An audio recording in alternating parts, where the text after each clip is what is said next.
you still need to go through a triage process that's time consuming. So that's sort of pointless in our view. So we're working to understand what is the best and what is the less good software. eConsult, one of the things about eConsult, just as an example, is the two versions. There's an eConsult Lite, and when someone calls and says, I don't want to fill in that form, I don't know how to, etc., one of our Janices will take them through the form filling on the phone. And we've been analysing, watching, building the data. What we found is around 83% of people, after their first experience with Janice, guiding them in through the eConsult, then go on to use the full. And this is across the demographic. So what it is suggesting is, given that first hand-holding experience, people adapt really quickly. A bit like we did to banking. Actually, I think probably. Banking was probably the first big one, where we suddenly, moved from, I don't use the internet for anything, and then you go, oh right, yeah, all my money is behind, I access via the internet these days. So I agree with you, it's really tricky.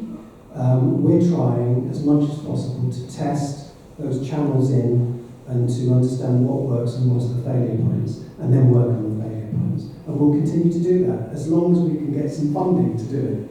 And we have to pitch for pilot funding to do this work. Is that helpful? To a degree? Not very, but okay. My area of background, which is quite extensive, is mental health. And I'm very concerned about, recently I've got an extra gripe because I'm aware, and other people are, of Talk for Health. And it's recently been stopped because of lack of funding. Well, compared with my extensive experience in the NHS, this is so much better. And I'm also aware that because, as good practice, I'd run groups, etc., there's a beautiful model, voluntary sector, and people also moved on to move, and you didn't need a referral.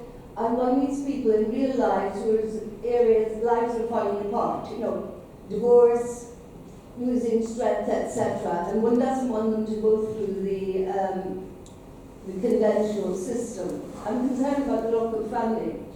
But the other thing I want to raise, there are certain things, digital access is not a solution. Youngsters need stress of care. The research on antidepressants is, it was pretty lousy when you looked at it. They really study extensively.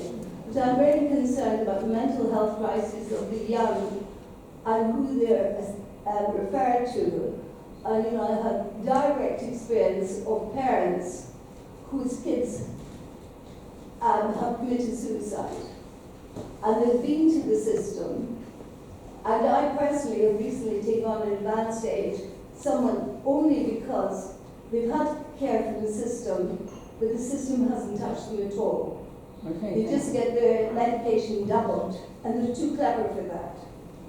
It's a very complex issue. It is a complex issue. We probably haven't got time for me to tackle that. I'm going to bring it up. Yes, thank you very much. I agree with you, and I think it's fair to say that CNI and BEH, Barnet Enfield Haringey Mental Health Trust, are working in a much more integrated. They're trying to work in a much more integrated team with what they call core teams, who they place in primary care, so that GPs know where to refer into. And I see your expression. It's a very early days, I would say. I just want to say I've got working with people who've got experience in the core teams, and they haven't got the voluntary thing is better. Yeah. The system, being through the system is not good enough. Thank you. So, lady. You mentioned software and design is essential to your work.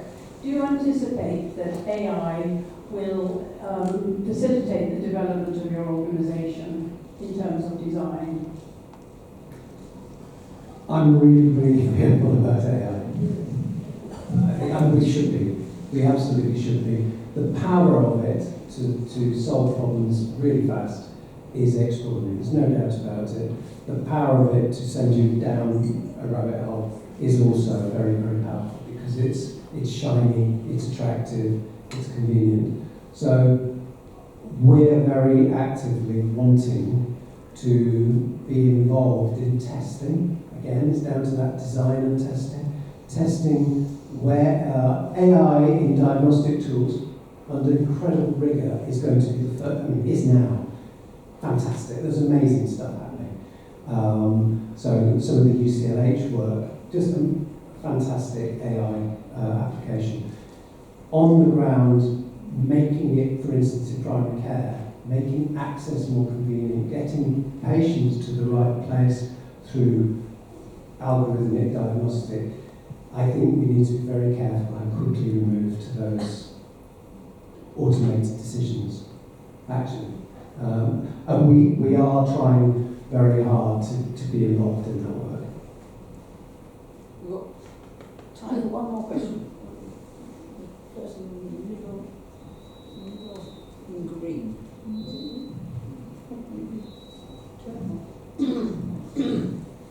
Thank you very much. I thought that was fascinating. Congratulations. I recently had the experience of having an appointment made with a pharmacist on the telephone, to my amazement, for my practice. I didn't know there were pharmacists in practice, and now I know why.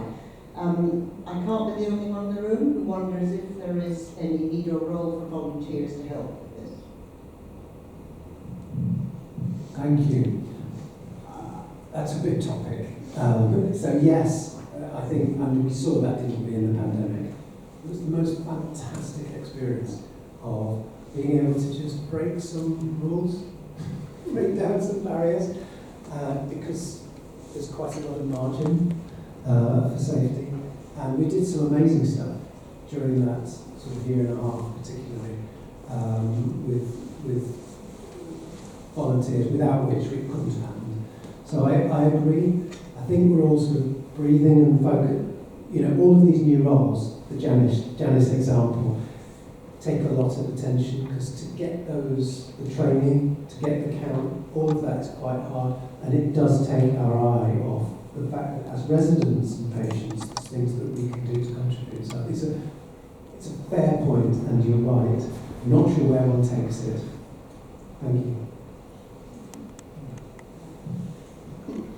There's one person waving very vigorously at the back. Why don't we give that person the chance to be the last one, and then we'll finish. The last word. I hope it's not a very long. I go to the Miller practice, and there's a rumour floating around that the entire Miller practice is going to close down because the state of their building is so dreadful, and I don't know whether they don't have the money to repair it or they couldn't do it while we're all in there.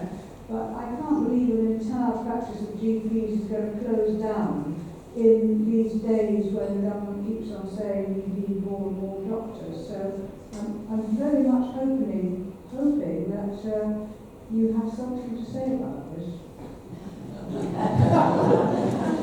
Good last question. That was a lovely one. Obviously, as I stressed, each of them are their own commercial businesses, and they will be talking, if they have lease issues with building maintenance. I've just done contracts for 4 practices. I know how complex those leases are and how high risk actually. This is not it's not a supportive, this is like running commercial businesses. Arguably, that's the way the system has been for a significant amount of time, and that's one of the issues. I don't know about the situation with Miller practice. I had heard that they had stresses around their property. That's all I know. So one hopes they get resolved. And but it's quite complex, like that email around the financial situation. I'm not going to go into the background of the financial situation they were in, but it was a really unfortunate sequence of events that led to that. It wasn't bad practice or anything like that. It was an unfortunate sequence of events, as happens to businesses every day. And GP practices are no different. They're as vulnerable to happenstance, signing a contract that doesn't quite works at the time and then doesn't work later, and all of those things. How the NHS can support those is I think, one of the big conundrums. Thank you. We try. Thank you very much. Thanks. Thank you very much. Let's give him a clap for it.